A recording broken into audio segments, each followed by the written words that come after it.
Hey, good morning. Hey, how are you? Maybe you're listening to this in the afternoon or the evening. Thank you for joining me this wonderful day. My name is Jay Moore. I'm your healthy accountant.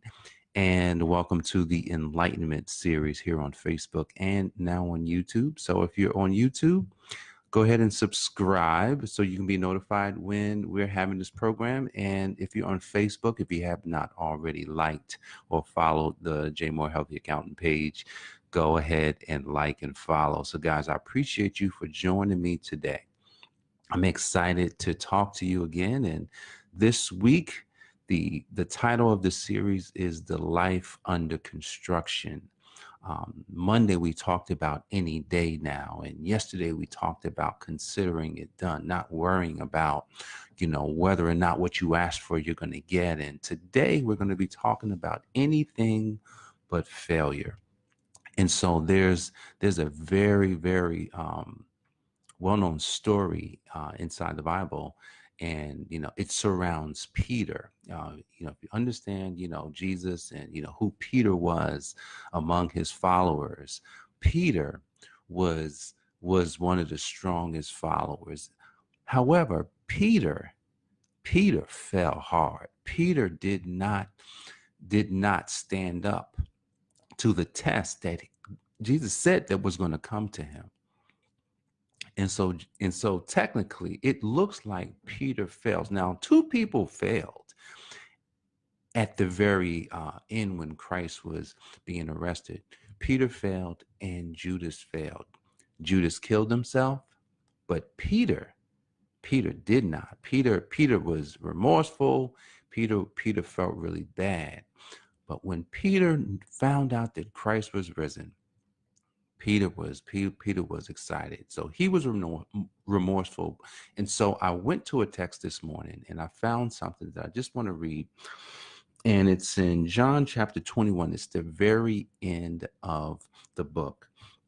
And at the end of the book, and it's John chapter 21, let me see, verses 15 all the way through, looks like 29. I'm not going to read all those verses, but in these verses, Jesus is asking Peter, he's asking Peter some questions. He's asking Peter, as it starts off, let me find it. He asked Peter if Peter was his, if Peter loved him. Now, if you go back to when Jesus was telling Peter that Peter was going to fall and Peter was going to deny him 3 times. So Jesus asked him 3 times if he loved him. To basically, it's kind of like bringing back what you did, but really in a loving way, because Peter had failed. But here it is, he's back to the point. And so Peter is telling Jesus, you know what, Jesus, you are my friend. You are my friend. And then the last time he said to him, he says, Jesus, you know who I am. So if anyone knows who I am, it's you. And so then Jesus, with tears in his eyes, he said to Peter, you are the only one who, let me see. Then he says, with Jesus with tears in his eyes, Peter, you are still young and strong. You can decide what you want to do and where you want to go. But when you are old, someone else will dress you and take you where you'd rather not go. Now, here's the thing. Jesus was actually foretelling his death, of him being crucified. Now it didn't sound that way. He didn't realize it, but he was foretelling his death. But here's the thing. He says, you can do whatever you want to do. Go wherever you want to go. See, at the end of the day, guys, you can do anything but fail. Like, there's nothing you cannot do in this life. You can do it. Now, here's the thing. I said this to my wife last night. I said, when we are born, from the time we're born, we start dying. But it doesn't look like we're dying. It looks like we're getting better. It looks like we're growing. It looks like things are getting better for us. But really, you're growing to die. Everyone's headed for that wonderful place, that we're afraid of, death. Everyone's headed for this death. But here's the funny thing about death. I think the chains of death have been broken. At least that's what I believe. You don't have to believe that specifically, but look, at the end of it all, there's something very mysterious about the end. Because what really happens to the body? Well, we know what happens to the body. What happens to the essence of the person? See, because scientists they have tested what happens to the body when it dies. And when the body dies, the body is exactly the same. It just has no life in it. Where does the life go? That is the essence. That's who you really are. See, your body is made up of particles and waves. It's made up of matter, just like everything else. Everything around us in our reality is made up of some form of matter. And the thing is, you and I, have this matter built in to our bodies. But the essence of who we are, the essence of what it is that we have, no one can see that. So what happens at the end? That's the part that everyone's afraid of. So there's no failure that you can have in your life. There's no real failure. Because if you understand this concept of you can have anything, now you can't have it the same way someone else has it. No, that's not possible. You can only have it the way you can have it. See, because what I might be able to accomplish is going to be different in how you would accomplish it. We could be setting out to do the same thing. You could call yourself the healthy accountant as well, right? You're a healthy accountant. But how I say it and how I do it is going to be totally different. It's just like accountants. You've got millions and millions of accountants, and we all talk differently. We all have different perspectives. Doctors, lawyers, dentists, everyone has different perspectives on the things that we know. That's what's so beautiful about life. So there's no way you can fail at anything when you're constantly setting out to do what it is that you want. I'm reading this book called Principles, written by Ray Dalio. Ray Dalio, I think I may have mentioned this yesterday. Ray Dalio is the founder of Bridgewater hedge fund, and so um, he wrote this book. But these principles is made up of everything that he did and how he basically built this business based off of success and failures, where every time something happened, a failure happened, they reviewed, they they they made changes, and he always documented everything. Imagine if you constantly looked at when you were not getting results. So we're trying to figure out, how do you get anything? How do you get anything? How does failure not become failure? How does failing become learning? Easily. You're heading out. I'm growing a seven-figure business, right? And if I have not reached a goal, or if I'm having a problem reaching a goal, it's just keep falling flat. I got to keep testing. And this is what he talks about, how everything they did was a test. They always test and test and test and test and test until they found the right mix, to where what they do at this company is based on all the testing, where out of all of the 30 something, maybe 40 years this company's been around, at least in the book, they only had 3 years of losses. Only 3 years of losses for investments. Always getting 14, it's like 10, 14% growth. You're talking about managing billions and billions of dollars. It got to the point where he couldn't take any more clients. He stopped taking clients because he couldn't. See, the thing is, he didn't want to have too much money under management, because if he had too much money under management, it's kind of like this. He would have too much of the market, and he realized he didn't want to do that. He doesn't take any more clients.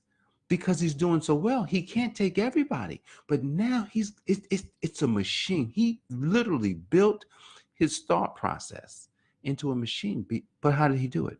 He tested, he tested, he tested. Every time there was a setback, everything was a test. When was the last time you tested what happened inside of, something that you failed at? That's unheard of. Typically, when we fail, we stop. We don't do anymore.